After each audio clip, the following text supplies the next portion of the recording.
Hi, everyone. Thanks for tuning in to another episode. Today, we speak to Paul McGregor, who is the founder at Everymind at Work. This session was something that's really close to both Matthew and I's hearts in terms of talking about mental health and being open and talking about it. We cover lots of different topics: anxiety, depression, suicide. So, heads up that we're going to be discussing some really serious themes. We also talk about things like how counseling could be a bit like speed dating. We talk about the importance of self-care, and we also talk about how it's okay to relapse if you've got certain conditions that are affecting your mental health. The pressure of thinking that you're never going to do something again can be overwhelming for some people. Yeah, this was a really emotional hour, actually. I think for all of us on the call, we definitely wore our heart on our sleeves for this particular episode. We really hope it helps others out there that are listening to it, and like, share, comment, and we hope this helps people out there.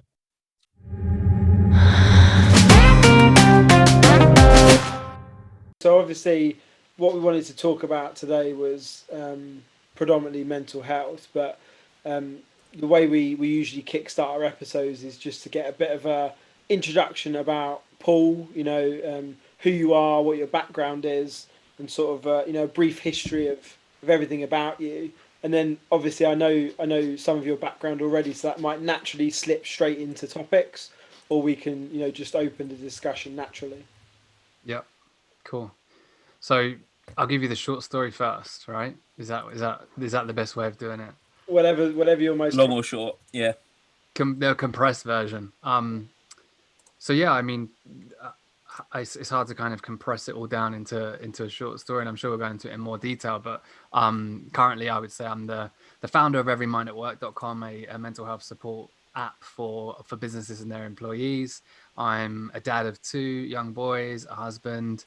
I'm a mental health campaigner, someone who's very passionate about mental health and supporting others that might be suffering in silence. And all of that comes from my own personal experience, which I'm sure we'll talk about, which was sadly losing my dad to suicide when I was 18, and a suicide that was completely out of the blue. That was not expected. My dad didn't really have any signs of mental illness, was someone who everyone always used to call, had everything on paper, Mr. Perfect, engineer, friends, family, money in the bank. But sadly was battling something that no one knew about. And took me a long time to really talk to one person about it. I would say 2 or 3 years to talk to even one person, which was a therapist. And then, from there, took me a good sort of 7 or 8 years to start publicly sharing this story. And this is what I do on a day-to-day basis now, just continuing to be vocal about my story and my journey of mental health and the importance of mental health to try and help others that might be struggling in silence as well. What was it that kind of made you take the step to initially kind of speak to your counselor or therapist? Like, what was the kind of tipping point to start that journey? I was just in crisis, I think. It was I lost my dad at 18. I was nearly 19. The way I dealt with it was by not dealing with it. Overeating, over drinking, oversleeping, overworking, over anything, overspending. And I talk about this mask that I wore. I remember, of course, I got upset and emotional when it happened. But I was very good at wearing that mask that allowed me to bury my head in a pillow and cry myself to sleep, cry on the commute home to work in my car, listen to songs me and my dad used to listen to, but then put that mask on as I walked into the office so I could crack jokes with everyone and smile and show that I was fine. That mask allowed me to be in a nightclub 6 days after my dad's suicide with all of my friends getting drunk, dancing and pretending everything was okay. And even them questioning, what are you doing, Paul? And it was that constant wearing of a mask for about 2 or 3 years that just is exhausting, because you're struggling with something that's tiring, but you're struggling with something and pretending that everything's okay, which is then exhausting. It just amplifies the issue.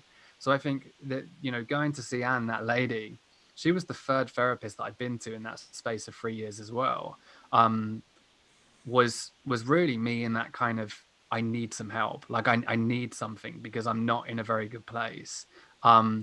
And I think, you know, for me, it was a strange one. Like Anne is more of a holistic therapist. She gives she does massage as well. So I initially went there just for my back problem. But my now wife, I always tell this story, my now wife recommended to me to her, and she was like, "There's this lady, she does massage," and I'm like, "Where are we going with this?" And then she said to me, she said, "Look, I was going there for a back problem. I've got this really bad back problem. I'm working loads." And she said, "Look, there's this lady called Anne that, you know, my friend goes and sees," and she was like, she does massage, so that might help your back, but she's also a witch. She knows more about you than you know about yourself." And I was like, who is this lady? And I think, I'm curious. yeah, looking back at it, I think that was just the mindset that I was in, of like, I'm in a pretty bad place. I need to do something. Like, I need someone to solve these problems for me. And I think the reason why Anne helped me was it wasn't until the third session when I went there, you know, I'm here for my back, chiropractor referral, you know, she was obviously getting quite vulnerable. She was showing me like a human side to her. And in her like 60s, she's had life experiences that none of us can imagine. She understands it. And by the third session, I think it was, she said, "Why are you here?" I was like, "I'm here for my back." She says, "No, why are you really here?" And like, that cut me. I was like, "Oh," and I just cried. I just burst into tears. And I was like, my dad killed himself. I don't know what to do. I don't know how to deal with it. And that was the kind of catalyst for me. So I think being in that crisis, desperate for help, not really knowing what to do, I was just trying as much as I possibly could. And that was definitely a positive for me. So, how did the other therapists you saw before? Were you going to them to talk about your dad, or did you know you wanted to talk about it, or how did you bridge that gap between I want to do something about this and finding somebody to talk to? Yeah, it's a good question. And, you know, I look back on those moments. The first therapist was via recommendation of the GP. You know, our GP was a family doctor. He'd obviously knew what happened to my dad, kind of went in there about 5 or 6 weeks after my dad's suicide. And I was like, "I sleep loads, but I'm just so tired," you know? And he was like, "You've got depression." Oh, no. I run away from that because I didn't want to be like my dad. But give him his due. He said, "Look, the waiting list for therapy, even back then, was months." He stood up, he walked out, he went to the reception desk. I don't think they appreciated it. And he was like, "This guy needs therapy." So I didn't really appreciate that either as well. I was like, you know, don't tell everyone that, you know, everyone's looking at me now. But they got me in like 3 weeks later. But I went to see this lady about 2 or 3 times, and it's nothing against her. I just think looking back at it, it was too early. I was like sitting there like, right, take all this pain away from me in an hour, otherwise I'm not coming back. I was in that kind of mentality. I think the other one with that was, it was the doctor surgery. Like walking into the doctor surgery, waiting, going into this room, it was a bit clinical. There was no human kind of element to it. And I think the second lady I tried was about a year later, and it was private. And, you know, she was about 60 quid a session. And I know it sounds bad, but I didn't really have that money at the time. And I was like, right, so I know I'm going to pay £60. I've got £120. Cure me in 2 sessions, or I'm not coming back. Like, that was my attitude to it as well. So I think with Anne, going there not for the reason for her to sort out my problems almost helped as well. It does make sense, to be fair. And did you have any kind of preconceptions? So I know obviously you were like, "Look, fix my problem or I'm gone." But did you have any kind of preconceptions on what it meant to see a counselor, or, you know, what it meant to, you know, speak to a therapist? Did you have any of your own like prejudices towards that sort of treatment, or how it would be viewed?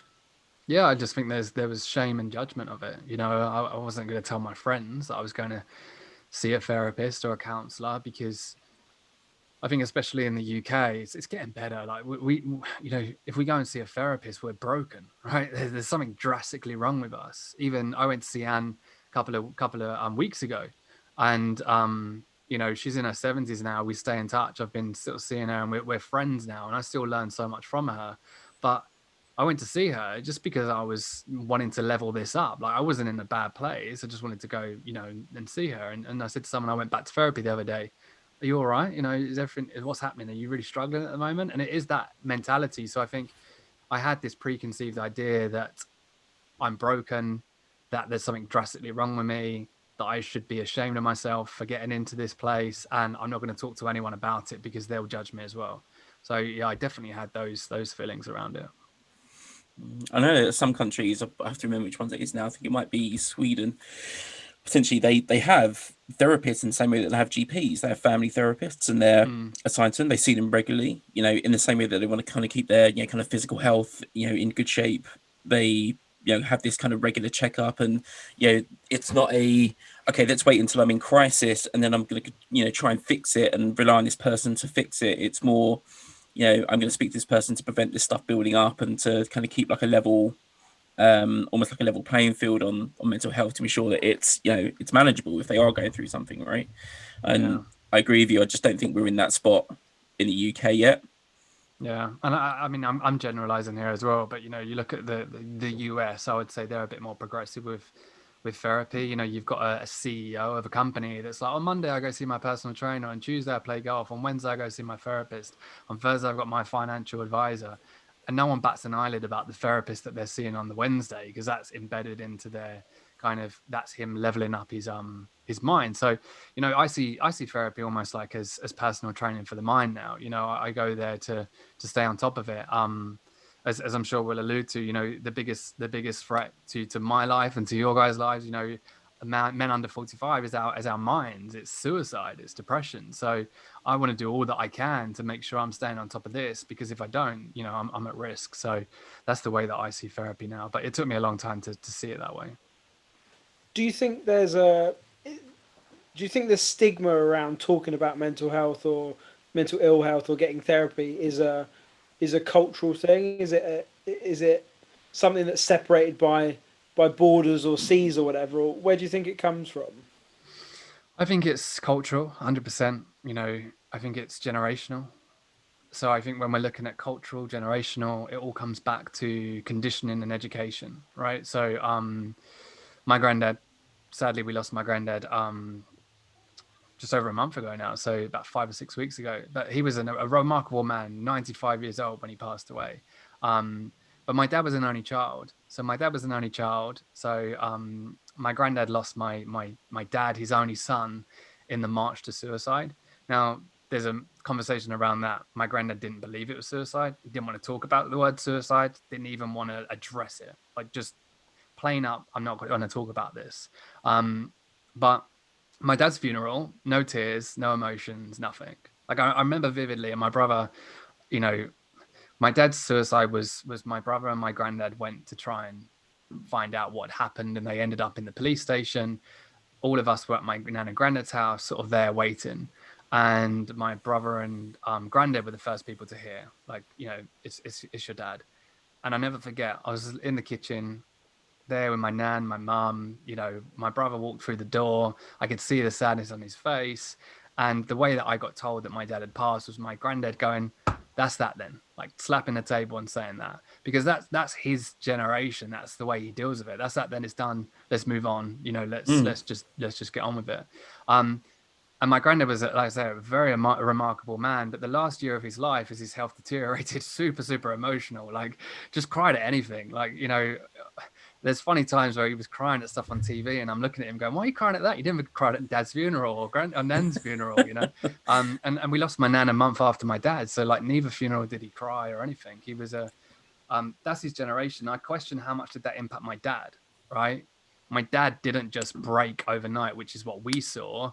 My dad was breaking like for years and years and years and years, but he obviously felt like he couldn't talk about it because as a man, that whole conditioning, that stigma, I'm just going to deal with this on my own.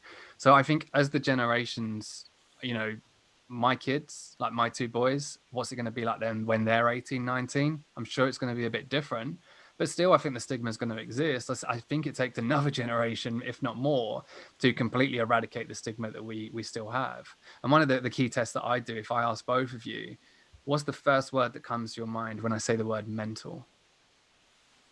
Yeah, it's like crazy, right? Crazy. It's that all of the negative associations with it. Like there's no. And here we are, like trying to talk about mental health, right? When that first word, all of our natural associations with it, and I always ask it, 95% of people say crazy, is crazy. So why am I going to talk about it if I'm labeling that word as I'm crazy, I'm mad, I'm a psycho, I'm insane? So, it's the stigma is something that needs to be addressed. But I think, as you was alluding to, Jack, it isn't going to be an overnight fix. It's very ingrained into generations and into cultures that will take a long time to sort of change. I agree. And I think we're only just now, as you say, starting to get to the point where we're having the right conversation about mental health, but we do have like a long way to go. And I completely agree with you that the unconscious biases that we have are so deep that even when we actively push against them, they're still operating again in that kind of subconscious layer that's so hard, so hard to crack unless it's never been built from the start. So, like your son, I know that you've kind of really engaged him with this kind of process, which is, I think, going to be really incredible for him and really valuable, as he grows up, and obviously something again that he can hand down. And I think until we get to that point that becomes the standard, it's going to be really difficult for it to ever go away completely, and it will always have to be a conscious decision to ignore, those kind of preconceptions rather than something that we naturally like aspire to, right? Yeah, and it all starts with education. Like I talk about, I cringed. The first ever talk I delivered about mental health was, funnily enough, I chucked myself in the deep end, but I had a bit of personal experience of public speaking. It was to 200 men in Atlanta in America, talking about maldepression and suicide. And first time I'd ever shared the story on stage in front of people, and it's on YouTube. And in that presentation, there I am talking about mental health and depression, and I make a joke about OCD, and I say, if you guys have got OCD, you're not going to like this slide because I think there was 2 pieces of text that were out of alignment, right? And I just crack on and talk about it, right? I look at that video now, and even saying it, I cringe, but it's important that we're open and honest about our mistakes. The reason why I cringe is because since then, I've got such a different education and understanding around the illness of OCD. Like Adam, one of our key investors into Everymind, he's dealt with it his whole life, and he tells me stories of, intrusive thoughts that if he doesn't do this, then his kids are going to get harmed, or this is going to happen to him. And now I see OCD in a completely different way that I'm never going to, make a joke about it. But that joke came from the fact that I've always been told that OCD is you're very clean, and that's all it is. So I think it is, like you say, education, and I think that starts young. The earlier we can educate ourselves on the importance of mental health, the easier it can be as we get older. Yeah, I completely agree as well. I know from personal experience, like, I never understood you could get proper support for your mental health until very late on in life. And even then, it was the standard channels, like you mentioned, of, well, if you see your doctor, you can get referred to certain places. But I certainly didn't know that you could, take that journey yourself and try and get the support yourself. And I know there's a convenience element and there's money element, like you said as well, with costs of sessions for certain people. But there's also different treatments, right? And it's not a one size fits all approach, because, like you were mentioning, the individual you saw may had some massage element, but also a different approach to therapy. There are some therapists which are very clinical, and there are some that are a lot more kind of free spirited. And for personal experience, I found it hard to find one that suits what I need, and certainly get that consistently, rather than jumping from a therapist to get what I need for me. Yeah, I mean, Anne is, she still is, she's very spiritual and holistic, and I was drawn to that. She says it was because I was trying to figure out where my dad went. Now that might be the case, but I'm not a religious guy, so I wasn't naturally drawn towards that. But her simplistic approach and holistic approach was something that I naturally benefited from. But like you say, I think, it's a terrible analogy, but I always say therapy is like dating. You could spend years and years and years in different therapists trying to find the one that actually you feel safe to speak to and stay speaking to for the rest of your life. I was very lucky that it was the third lady that I met that I decided to marry, right? But I think, so many people go to 10 therapists or 12 therapists or even more before they find the ones that they relate to. But actually, what you were just saying a minute ago, Jack, actually hit a chord with me, because like one of my biggest regrets was we didn't do enough for my dad. Now, I say that as a regret. We did all we could with the education and understanding that we had, but we trusted so much in the health system that dad is on antidepressants, so that means dad will get better. Like, these are these magic pills that will make my dad better. My dad will snap out of it once he's had these pills, you know. Or, you know, after my dad's first attempt, my dad made an attempt shortly after just going to the doctors. He then spent time in a mental health unit, 3 or 4 months in a local mental health unit, you know, at the back of a hospital. That was, again, horrible experience. I wouldn't wish it on anyone in terms of that experience, but we just trusted that he would get better in there. Even though my dad was very holistic, you know, he used to tell me, you don't need paracetamol, go for a run, drink more water. You know, he was read a book. He was so holistic, but there we were just trusting the fact that he was in this environment where all they were doing was giving him medication, that he was going to get better. And we relied on that way too much because we didn't have that. As you say, I didn't know that we could have maybe got my dad into more of a holistic approach somewhere else, or we could have maybe got my dad's support somewhere else. We almost just trusted that he would snap out of it, right? And he would get better with the support that was available through the doctor. So it's something that, as you say, people need to get more clued up about as well, the different options of support as well. How do you think, so, you know, if someone's listening to this and thinking, you know, I think it's about time, you know, I thought about getting some support, or, you know, I feel as though I'm in a bit of a crisis and I want to start to, you know, reach out, or at least kind of, you know, start to make progress towards, you know, a better, you know, state of mental health, right? Like, what advice would you kind of give to someone that's looking to do it for the first time, and kind of what did you learn kind of going into it initially? I think you have to find out what works for you. You know, so you almost have to try as much as you possibly can. Like, the difficulty with mental health is it's so individual. Like, I'm generalizing here, but if all three of us have broken our arm, right, there's gonna be differences, but we're all gonna have a cast in our arm. Everyone's gonna sign it and wish us well. It's gonna be obvious, and there might be a similar recovery time. So we'll all be back, you know, drinking pints with that arm in whatever 6 months time. But with mental health, all three of us can have anxiety, and the recovery is completely different. What helps us is completely different. You know, what makes us anxious is very completely different. So it's so individual. So I think the key thing is just trying to do stuff proactively for your mental health. For me, originally, it was, you know, I would say like exercise. Like, I started to do a bit of exercise before therapy. Started a business that I enjoyed to change my job. I definitely enjoyed that, and I think that kept me going. Then the therapy obviously was, you know, a turning point, but then came books, then came journaling, which was massively helpful for me as well, writing down whatever was going on in here.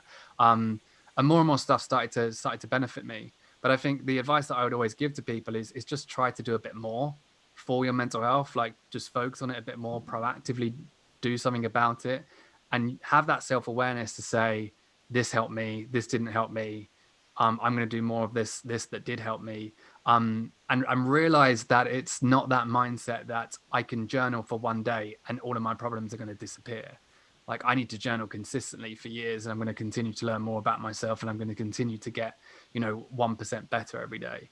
So I think just try as much as you possibly can. Know that it's okay to do that. It doesn't make you weak to look after your mental health. You know, it's not a luxury if you're prioritizing your mental health and self-care. It's a priority. But yeah, definitely try as much as you can and figure out what works for you, because it's so individual. I agree with so much of that, and I feel like so many people would be in such a better place if there was a more of a proactive mindset to mental health, not a reactive. I mean, you know, I need help.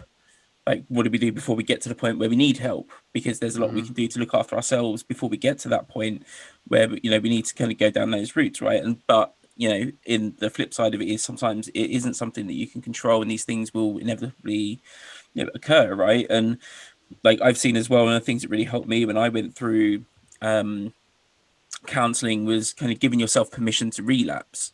So if you had, you know, like living with a panic disorder, and I don't have a panic attack for say 3 weeks, you know, I stuck my little star on my calendar, and like, that was a good day, and you look back at it, and you know, you've kind of got those kind of cognitive kind of behavioral therapy type tools that you can kind of look back onto. But then at the same time, I'd relapse, and I'd have like a really big panic attack, or it might be in work, it might be at home, it might be in the middle of the night, it could be anywhere, you know how these things work. And then I'd be fucking gutted, because I'm like, oh, I'm not fixed. You know, and I thought it was going to be better, and it's not. And you know, it took me, I'd probably say, quite a while to get over that mentality of like relapsing is okay. You can have good days, you can have bad days, but you know, it does take that commitment and you know that almost kind of positivity towards what you're doing to really buy into the fact that this is going to pay off, and it can, because there's always hope of recovery, right? Yeah, sorry to jump in there. I think that's massive because mental health in particular, a lot like the negative parts of it where people have, you know, conditions or they want treatment to fix something, it's perceived as negative. But I don't think it ever disappears, does it? And like, I think it's hugely important to understand what you're saying there, Matt, because I don't think some things you can ever be 100% cured of. You're going to live with it forever, and you need to cope the best with it you can. And relapsing is a part of that, isn't it? And it could be a panic disorder, it could be a substance, you know, abuse type thing.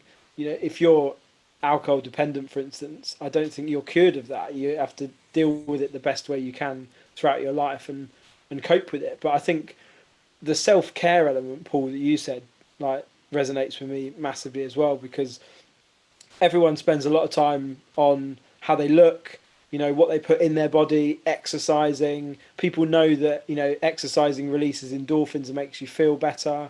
People know how important sleep is, but they don't necessarily put all the pieces together to realize they should be spending time on their mental health. And if they're okay, they should still spend time keeping them in a good place, going back to what Matt said, rather than waiting until something goes wrong and then acting, because that's just it's wrong to me. Yeah, it's dangerous. Like it's so dangerous. This is why I believe the suicide rates are so high. And I never like talking about the suicide rates because they are, you know, they're shocking. And when I say I don't like talking about them, I just, you know, think it brings the mood down It's even not more. a pleasant, yeah. It's not a pleasant, but this is the majority. Like, this isn't a minority of people taking their own lives. Like, it's the biggest killer at young people. Like, that scares the hell out of me even more than anything. But and I think the reactive approach that we all take is why that's so dangerous. You know, I always say in my talks, I was taught from a very young age, you need to drink plenty of water, Paul. You know, you need to eat an apple a day to keep the doctor away. You need to like go for a run. You need to, you know, eat the right foods, because if you don't, you're going to become physically unwell, right? Mental health, ignore it. Don't do anything about it until you drastically need to do something about it. And that's the reactive side. So my dad, as an example, like, I've obviously had to work through a lot of the kind of, you know, grief through suicide is a very difficult grief. People that take their own lives, they don't want to die. You know, they just can't deal with the mental pain that they're in anymore. Now, my dad wanted help.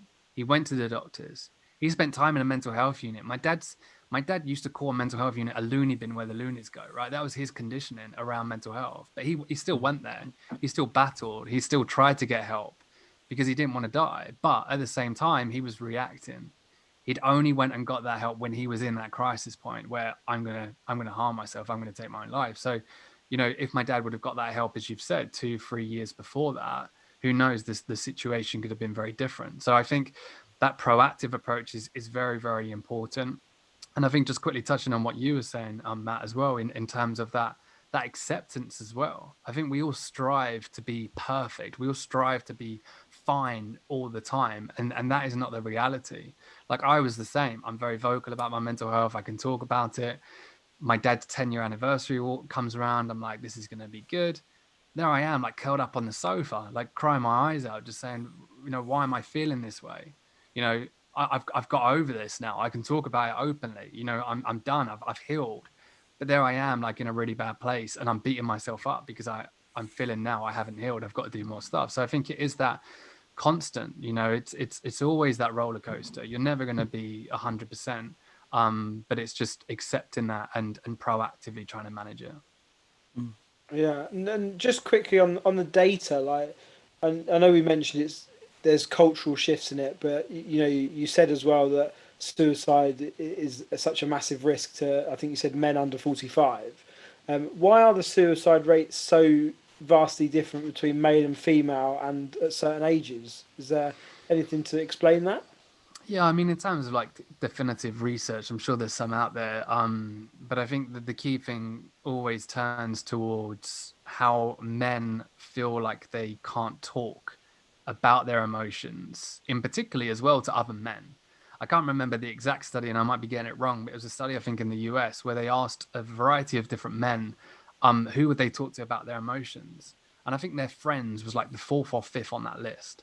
It was like my barber, like a stranger in the street or someone when I'm out on a night out, and I've had a few drinks. Do you know what I mean? And it's like, oh, my friends, oh yeah, I'll tell them potentially like the fifth people that I would tell. Whereas again, I'm generalizing, but typically with women, they might have those more open conversations and they feel natural to do so.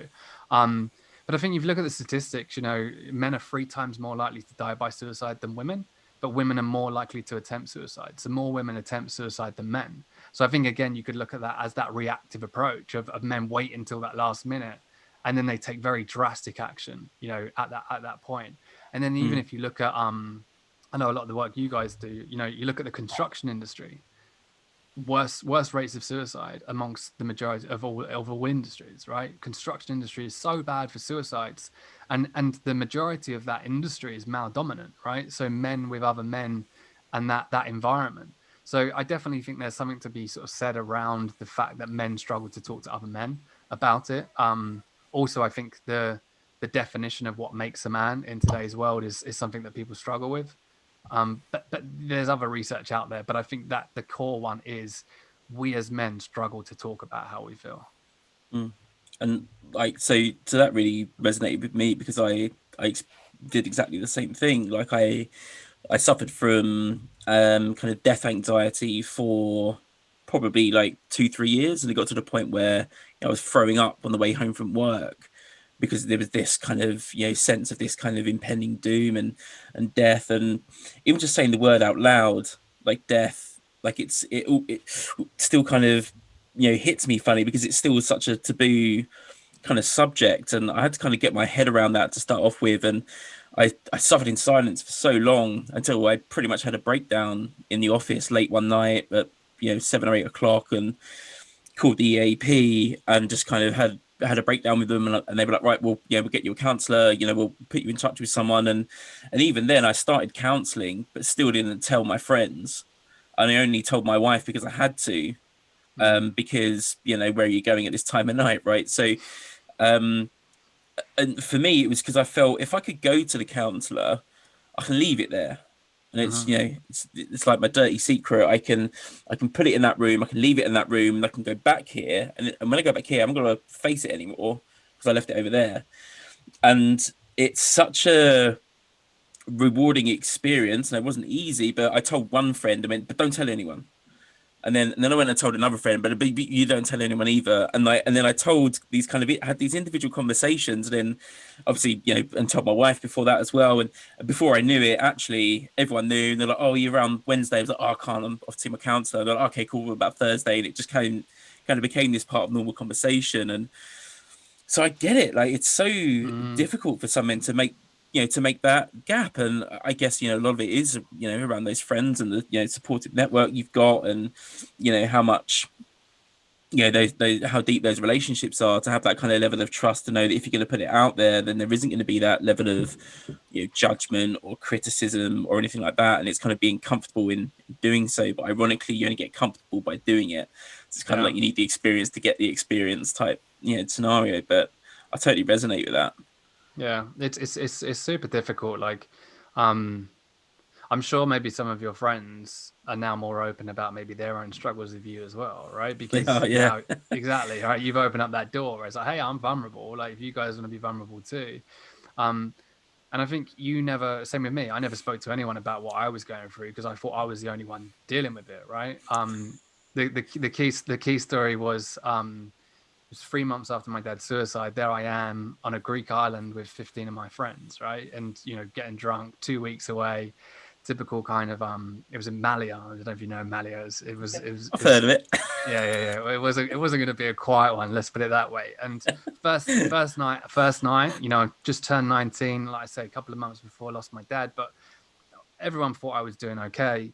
First night out, sort of lots of drinks, leading up to that night. It was about sort of 8-9 p.m. So it wasn't early. We were in one of the bars in the Strip. And one of my dad's funeral songs was for Telly's Chelsea Dagger, because it was a song that my dad really liked. And we're in this bar. And during that time, I don't know why we chose that song, because every time I went out, they'd play that song, right? And we're in this bar and this song comes on. And there was about 4 or 5 of my friends, because a lot of them come to my dad's funeral, because my dad was involved in the football teams and all that. And they just stared at me. And I was like, I'm fine. And then all of a sudden I just run out of this bar because I was crying. And there I am, like, I can't catch my breath, like there on a strip of breathing, can't slow my breathing down, right? And 3 of my friends come running out and they put their arm around me and they're like, Paul, you okay? One of my friends says, Paul, you're having a panic attack, right? I have panic attacks. Like, you need to slow your breathing down. And there I am, he's walking me through this breathing technique and I'm slowing my breathing down. And then all 3 of them are like, Paul, let's just write off tonight. Like, we've got, 13 other nights. We'll go home to the hotel and everything will be okay. As I sort of slow myself down, I'm like, I'm fine, guys. Like, we'll go out. Thank you so much. We never spoke about that moment again for like 7 years, right? Because the next morning I wake up and I'm taking the mick out of everyone, right? Because I'm like, did I cry last night in front of everyone? And that's it. I want to shut that down. I don't want to talk about that because that's now me feeling like I'm weak. So for 7 years, we never spoke about it. And as I started to be a bit more open with my mental health, I'm still really good friends with all of those guys. I reached out to that guy and I was like, I've never told you this, but thank you so much for being honest about your panic attacks. How are you now? And now we've got such an open, conversation around mental health with a lot of them. Now I'm more open about it. It's weird that ripple effect that it has, isn't it? Through friends, colleagues, family. And, I've done the same thing. I've tried to be, as vocal as I can on kind of mental health, not just, through my experiences. Again, my friend's fiance completed suicide, last year, and some other people that I know, quite well, like their friends have completed suicide this year. So there's 3 people in the space of, kind of 18 months or so. And so I always kind of feel like if I can keep that conversation going, as we are, it can only be a positive thing. And you're exactly right. It creates this effect through the group and through the relationships that you've got. As soon as you open that door, it's already open for everyone else to walk through. And what was funny is when you start to say, look, I'm suffering from this thing. And now it's a common topic of conversation with the pub. How you doing? You're like, oh, fucking hell, I had a panic attack the other day. I'm like, oh, me too. And it's like, people think, bloody hell, what are these guys on about? But, but we're, right, high-fiving. Oh, yeah, me too. Woo. And it's funny because it should be normalized, because it's like, did you go gym last week? Yeah, I went gym, or whatever. It's Yeah, how'd you get on it? How was therapy last week? Was it good? Yeah. People don't have those conversations, do they? Do you remember when I won't say their name just in case, although I know that they've spoken publicly about it, but me and Jack went for a non-alcoholic drinking session with a good friend and an old colleague, and that was when I just started kind of antidepressants, and I was on these SSRIs and stuff, and he was like, "Why aren't you drinking?" I was like, "Oh well," and then told him the story, and I was like, "I'm in a bit of a bad spot, so I've got these, SSRIs and stuff." And he went, "Oh, me too," and I pulled like a pack out of his pocket, and I'm like, "Oh fucking hell!" He's like, "Yeah," and I was like, "Oh, what's going on with you then?" He's like, "Oh well," and then before you know it, like there we were on our non-alcoholic G&Ts for couple of hours having a bit of a impromptu therapy sessions about our medication and kind of what we're going through. It's funny, isn't it? As soon as you say it, everyone's experiencing it. Yeah, it's crazy. It started from such a good place as well, because I don't know, people I think sometimes feel it difficult to say no to things like a drink or an outing or whatever. But like Matt and I have such a good relationship that we'll be like, "Do you want to go for a drink?" And it'll be like, "Well, I'm not drinking," or at the moment I'm not doing alcohol for whatever reason. Could be medication, could be I need to give the alcohol a rest. And it's like, sweet, well, let's have a night on the non-alcoholic gin, and it's fine. But you're not the only person in a group not drinking, and it's a problem. The same way as well, I think, like if talking about the gym, Paul, like if you go down the gym and bust your arm or something, and you're with your friends, you're like, "Oh, I really hurt my arm." It's like, "Oh, what happened?" "I went down the gym. Oh, I've seen my physio about it." It's not even thought about, but we don't have the same freedom, I think, or we don't feel like we have the same freedom to talk about, like you said, Matt, I'm seeing my counsellor, seeing my therapist, or I'm on some medication, because it's suddenly this big thing. Yeah, and that takes leadership, right? When we're looking at talking about mental health, that takes one person amongst a group of 15 guys to talk about it, right? And then other people will. That takes one person in an organization of hundreds of people or thousands of people to talk about it, and that really where it all comes from. It's that encouraging other people to know that it's okay to talk about how they feel, and then not quickly, but it will take time. We'll start to normalize it, as you say. Now when you guys go out, you can talk about it quite freely, whereas if you hadn't have had that conversation, or one of you hadn't had that conversation at the beginning, you still wouldn't be talking about this stuff. So it does take that leadership for people to start sharing in the first place, to encourage others to as well.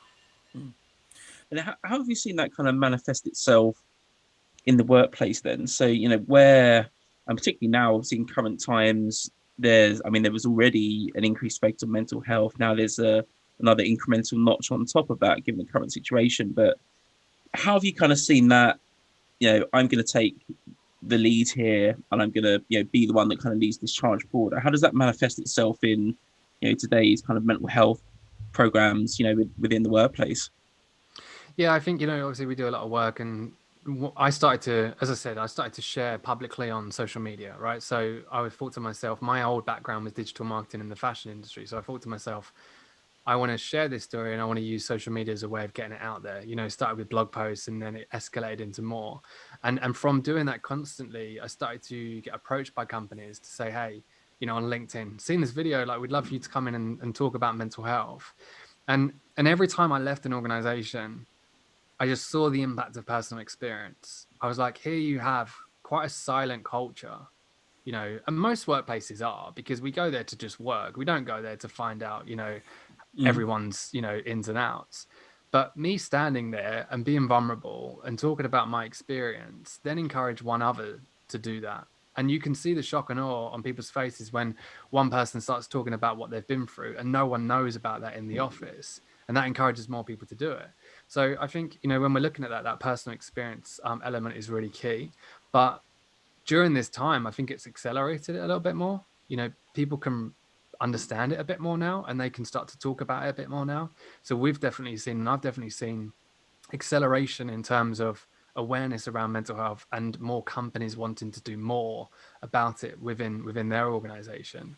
But I think just from a company point of view, there's still this real focus on that kind of top-down approach, which I think is important. Like, you need that senior buy-in to really change culture. But when we're just relying on those senior leaders to do something, it doesn't empower the rest of the employees, right? And everyone has the ability to do something. Everyone should feel empowered to do something. So it is that employee stepping forward and saying, guys, this is how I feel today, or guys, this is what I've been through, that can encourage more conversations as well. So definitely seen shifts, like more and more awareness, more and more companies doing more. But as you guys know, with the work you do, there's so much more that still needs to be done as well. And we find, go on, Jack. I interrupted you earlier. Go. Oh, very kind. Yeah, so like, I think it's a really good point. I never kind of really thought about it like that, because it's all very well having a CEO or CHRO or CPO saying, we care about mental health and we're going to have open conversations and we're kind of here to support you. Because unless you happen to work directly with the CEO or those people that are that there to be leading the charge, there's still a massive delta between that actually happening in practice, right? And you kind of need to see that taking effect around you and the teams that you're in. So you kind of need to almost think about, how do you have the kind of authenticity and almost kind of like apply that message, actually get it into practice and built into process, like at those lower levels where people can actually interact with that culture, rather than just kind of seeing it, on a pedestal as, kind of something that we want to do, like actually embed it into the teams, or team meetings. I've had people now kind of opening up team meetings saying, how's everyone doing? And I was like, yeah, no, like, how's everyone doing? Like, are you good? Like, how's your week been? Okay, how's everything? Yeah. And then we have that kind of check-in, rather than just kind of right straight into business, in and out, and the transaction's done, and we're gone. But I think building it into that level, I think, is actually really, really key. Yeah, and I'm sure Jack has got something to say on this as well, being like, I know you said you have a team as well, right? But I think, as you were saying, Matt, it's that intent, right? It's like, are you a company that's doing something about mental health because you want to do something about mental health? Or are you doing it because you have the intent of helping your employees and making them better? And I think, even in my space, I'm generalizing here, but there are so many people coming up doing mental health talks, and sharing content on mental health. And I hate to say this because it's a gold mine at the moment, right? Because everyone's talking about is this new niche that now you can get a lot of exposure in if you come and do it. But one thing I question on that is, what are their intent? Are they doing it for that reason, or are they doing it because they want to help others? I'll sit here tonight until 10 o'clock talking about this stuff, and you ain't got to pay me a penny. I just love it. It's what I thrive off, because I want to help people like my dad. I want to get that out there. So it's the same as an organization, right? As an organization, if you've got the intent, if you're a team leader and you've got the intent to want to help your team, that will always do better than let's just tick a box. Let's just do something because we need to do something for mental health. Mm. Wait, do you know what we're gonna have to do? You have to get a little buzzer, and whoever hits the buzzer first gets to ask the question. Yeah, Jack, over to you, mate. Over to you. thank you. I think like there's so much to be said around that kind of corporate stance behind it, and I think a lot around general other areas of health. Like we spoke about food, even things like health assessments. All these things are so isolated. Like you do a health assessment, you find out you drink too much, you smoke too much, you're overweight, you need to exercise more. See you next year.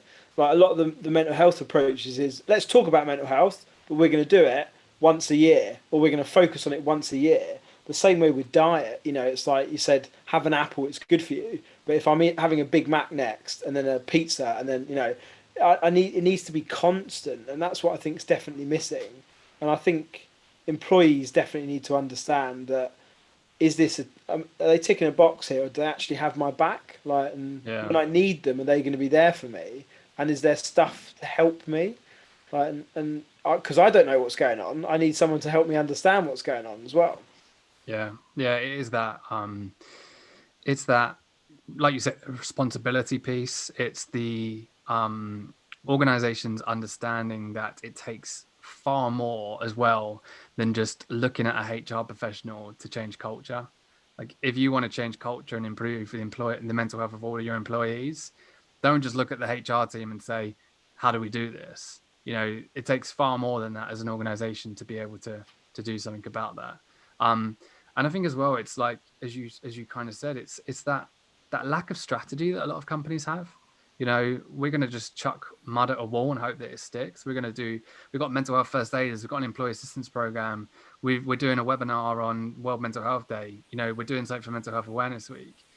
But actually, where does all of that fit within an overall strategy that's going to get you from X to Z? So that's kind of what we're looking at as well, and what I'm really interested in is what are the evidence-based interventions that organizations can apply that can really help their employees, rather than just kind of guessing. And I think, again, the biggest challenge with that is we're still looking for that ROI of mental health support.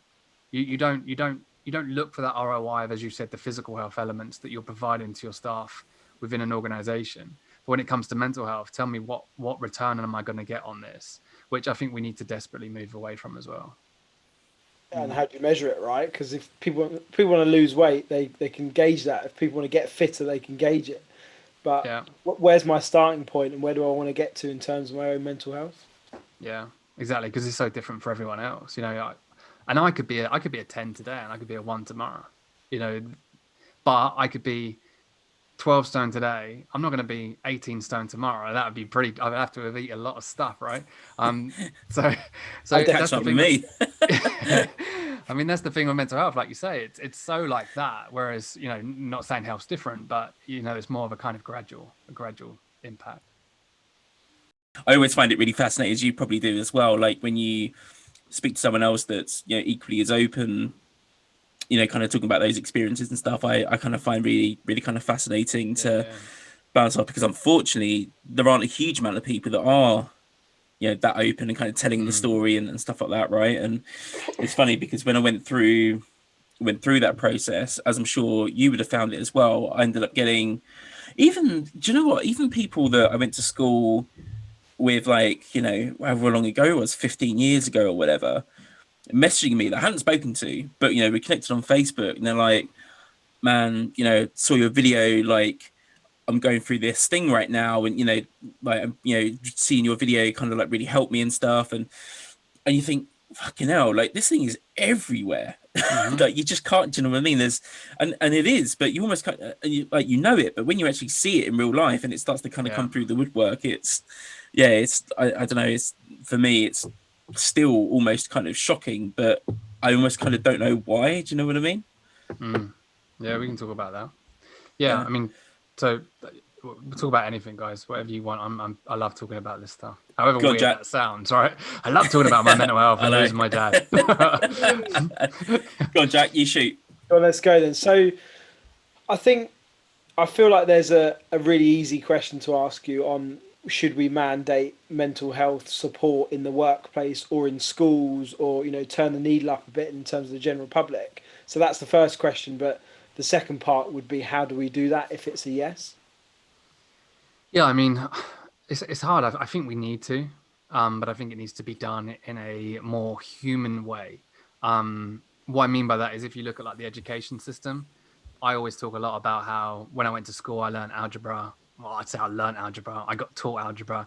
I learned to play the recorder. I learned all of this stuff, right? But I never got equipped with the tools to deal with the grief of my dad's suicide. I never got equipped with the tools to deal with stress when I entered into the workplace.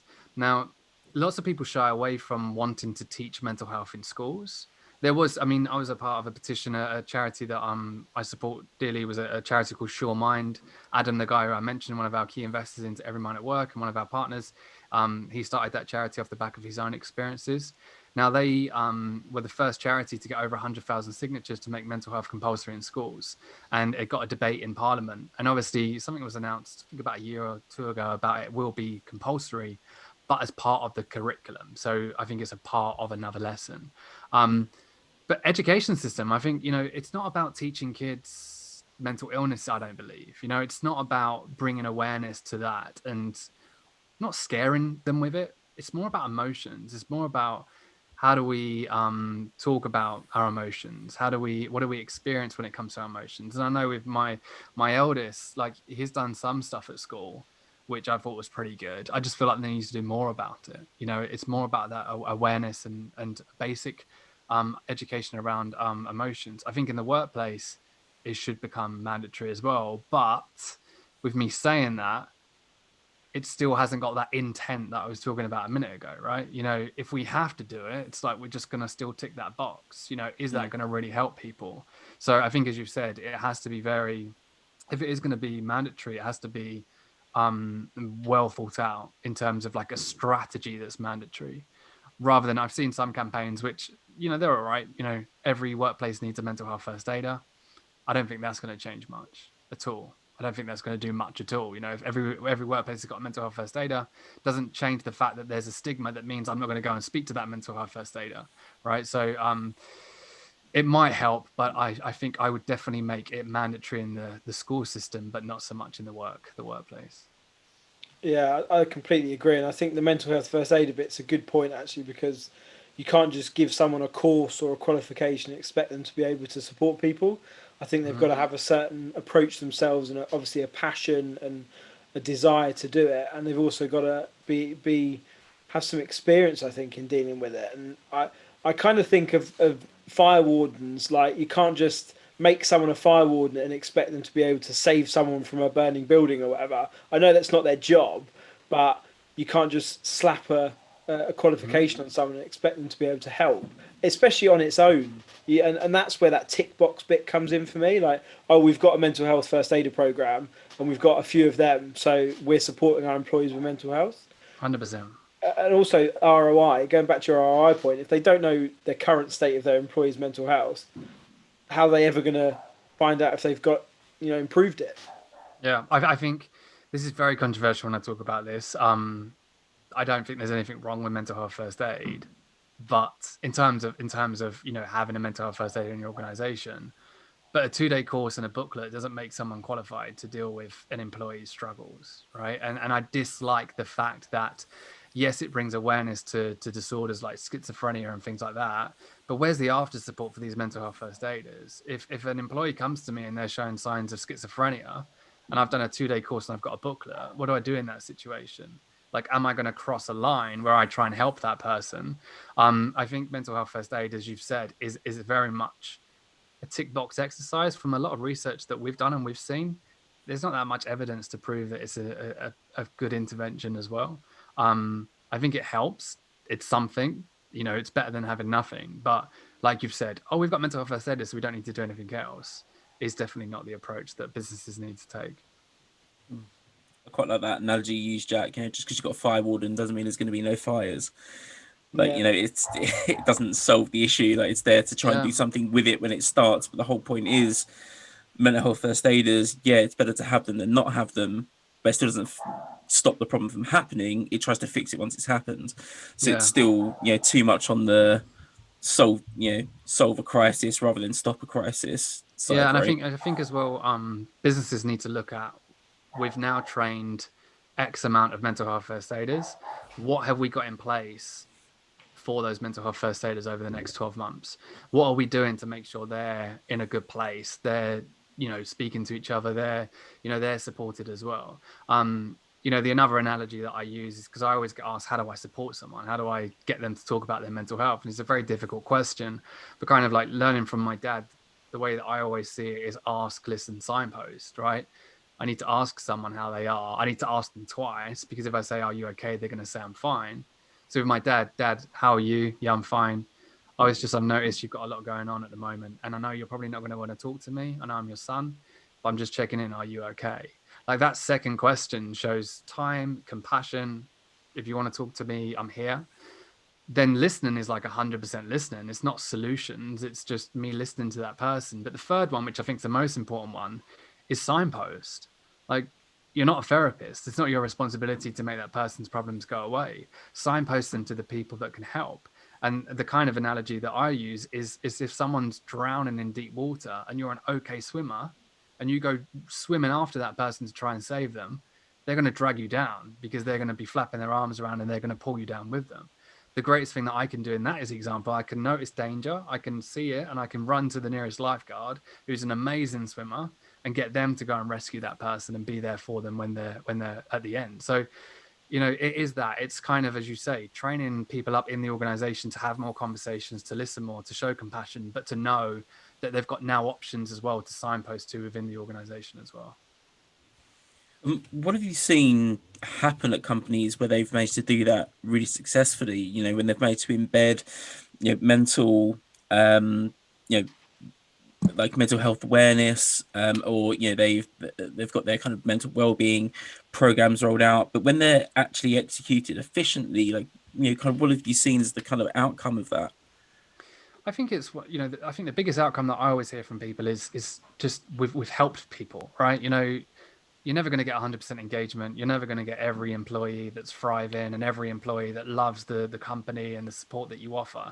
I think that's impossible. Same way I walk into a room and talk about mental health, I'm never going to get everyone in that room to now start proactively managing it. But if that organization can improve the lives of some of their employees in a drastic way that makes them feel valued, that makes them feel supported, that can transform them, then that's a huge win for the organization.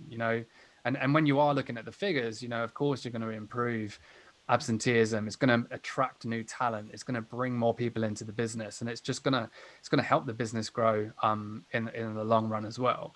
But I think it does come back to that reminder from a HR perspective. If I'm a HR professional and I go to bed knowing that I've helped people in that day, it's quite a fulfilling sort of feeling. So I think people do get caught up in the numbers quite a lot without realizing that actually we're helping people, we're making people's lives better. And I'm the same, even with social media, right? I get caught up in the numbers. Why has that video only got that amount of views? Why has this video got more views? But then I have to catch myself and realize, if that video has helped one person, I'm a happy man. Like, that's the reality of it is. And I think if organizations can take that mindset, they'll be more patient with it and they'll get better results in the long run. It's a really good point. Like, I can resonate with that as well. Like, when I was doing the like I did some bits on Instagram, and it was like a top 5 tips on, you know, how to cope with, you know, mental ill health over Christmas. Like, what can you do to prepare in advance to help you get through like that tricky period? And I think I even said to Jack, I kind of got to the point where I was like, I don't know if I'm going to keep doing the videos because, you know, they're just not getting any traction. Yeah, and I wasn't doing it for the traction, but I just thought no one was paying attention. So I thought if no one's paying attention, there's no point in me doing it. And then out of the blue, I'll get a message from someone that I wasn't expecting, which is one of these old school friends or an old colleague or something, saying, like, thanks for this video, or, you know, look, I'm going through something. You think, oh fucking hell, that's why I'm doing it. Like, it is still relevant, and then it does remind you that, you know, as long as you're helping one person, like, it's not been in vain. And I think it comes back to that corporate intent. You know, are you doing it to tick a box, or are you doing it because you believe in it? If you believe in it, then it needs to be a sustained program. It can't be something that you can kind of dip in and out of. It's a culture change, you know, and it's something that, you know, has to be built into the business going forward, right? Yeah, I've heard it loads, and I'm sure you have recently. I think we've just done a bit too much about mental health. You know, people are getting a bit fatigued. You know, they're not really replying to the emails anymore. It's like, that's not the purpose of it. You know, people are still potentially being impacted. They just don't want to reply to the emails that you're sending out, or, you know, they missed that webinar because something could happen at home or whatever, you know. So it is that constant reminder of, is this email, is this incentive, is this initiative going to help a couple of people? If so, then we're going to do it. And I think just coming back to the social media thing as well, one thing that really helped me was, if you get like 50 views on a video, you're like, oh, it's only 50 views. If you close your eyes and you imagine you sharing your story to 50 people in a room, like, that's pretty powerful. I'm like, wow, it's a pretty good audience size, you know, me there with 50 people in front of me. And we kind of get caught up in those numbers. And I think it is just that constant reminder, as you say, if the intent is there, you'll consistently share those videos because you know you want to help other people with them. Sure, no problem. Well, mate, as I say, it's been fucking awesome. Jack, was there anything else from you before we like hit the stop button?